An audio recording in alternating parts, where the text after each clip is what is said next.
Ya me imagino cómo va a estar. Pero quiero que nos relate, yo tengo acá todo lo que pasó. Me parece muy fuerte cómo terminó todo, pero quiero que lo relate usted. Bueno, mi hijo era un chico que iba a un centro de día donde tenía distintas actividades que realizaba, como por ejemplo natación, rehabilitación, salidas, ese tipo más que nada de distracciones. Eso le permitía sociabilizar y también a nosotros nos daba un margen de hora bastante importante para poder trabajar.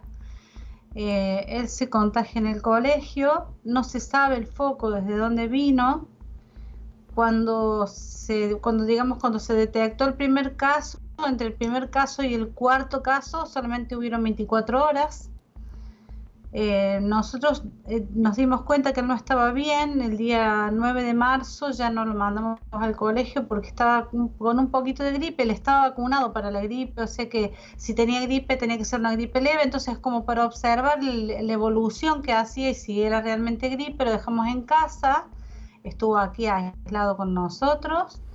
No estaba trabajando, así que me dediqué a cuidarlo todo el tiempo y vimos cómo él iba empeorando, ¿no? Cada día estaba como un poquito más complicado, un poquito mal de la garganta, un poco de tos, y ya el jueves tenía mucha fiebre, tenía tos. Entonces llamamos al médico que vino a casa y como que no nos dio mucha bolilla, digamos, lo revisó así por arriba, dijo, no, está engripado, tiene una pequeña gripe, pero no un catarro simple, no hace falta llevarlo al hospital ni nada. El viernes llamamos porque tenía fiebre, el sábado llamamos porque tenía fiebre, también nos dijeron que había que esperar. El domingo vino una doctora en la mañana a casa, le recetó un antibiótico por vía oral, dijo que teníamos que esperar a pesar de que ya le sentía mucho ruido adentro, y a la noche yo ya lo llevé a las 4:30 de la mañana del lunes porque él estaba verdaderamente complicado, no, tosía todo el tiempo, no, una fiebre muy alta. Y cuando llegué tenía neumonía y le hicieron la prueba y bueno, lo que duró la prueba en realidad más o menos dura entre 4 o 5 horas el resultado, pero en el caso nuestro se le hicieron sobre las 8 de la mañana y nos dieron el resultado a las 9 de la noche ya estando en la planta de coronavirus. Eh, y, y Eso fue la, hasta que lo internaron, perdón, y después estuvo una semana internado y bueno, fue peor y con el desenlace que todos saben. ¿Qué es lo que le dice el primer médico en su casa? No, él como que no nos hizo mucho caso. Dio la casualidad que el médico que vino era argentino, pero bueno, no es que diga que no Casualidad. nos haya hecho caso por eso, ha sido una casualidad, un infortunio, digo yo, porque el hombre creo que estaba un poco como asustado también, porque claro, esto se ve como que hay miedo en la gente, porque la enfermedad es muy contagiosa y la gente no sabe quién puede tener y quién no, también no hay tantas pruebas como para hacer Pero a tantas ver, pruebas. yo lo que entiendo, Miriam, de todo lo que usted explica es que el médico como que no creía que su hijo tenía coronavirus, o que podía No, tener, mejor dicho. No. no creía, porque de hecho yo le dije que estaba vacunado, que yo conocía mucho a mi hijo, que mi hijo estaba muy decaído, él no era un chico de hacer fiebre casi por nada, no era de esas personas que enseguida le suben la fiebre. En mi casa, él y yo, por ejemplo, teníamos esa particularidad que podíamos a lo mejor tener infección en la garganta y no tener fiebre.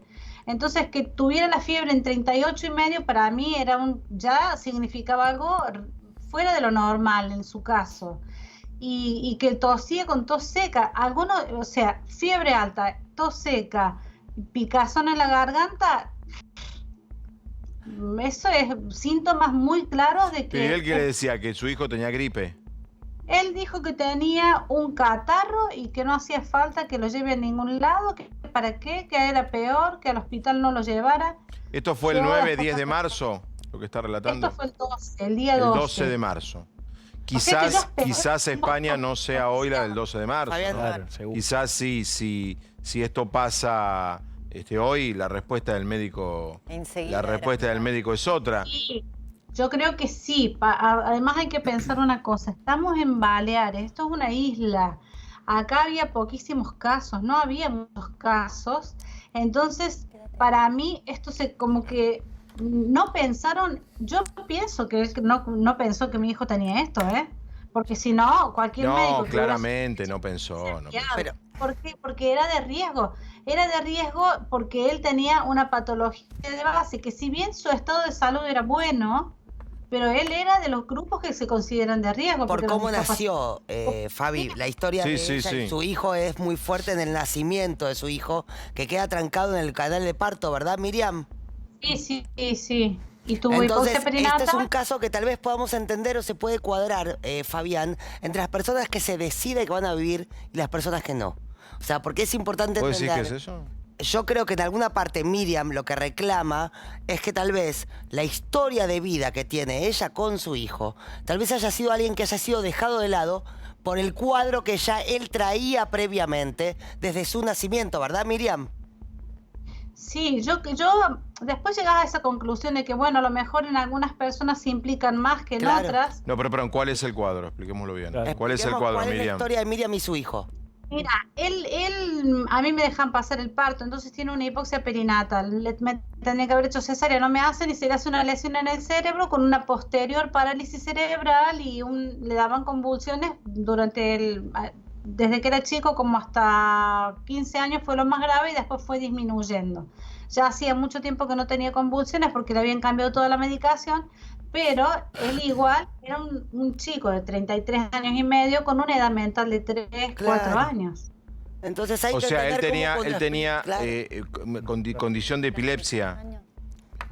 Sí, bueno, él ahora, por ejemplo, desde hacía unos cuantos años para acá, no tenía convulsiones ya porque le habían dado una medicación muy nueva, primero lo hicieron como probando, pero la medicación que él tomaba ya no tenía convulsiones Y de esto hacía que un buen dice, esto tiempo. que dice Ernestina, que esta condición preexistente puede haber generado una opinión en el médico, es gravísimo. Yo no sé si en el médico que lo vio originalmente puede haber pasado. Para mí, el doctor que vino, el primero, no pensó que tenía lo que tenía. Y ya cuando lo llevamos al hospital, él estaba con una neumonía muy avanzada. Entonces, lo que había que hacer era urgente hacerle un tratamiento muy fuerte para atacar eso y ponerlo en respirador cuando no pudiera Y él respirar. estuvo con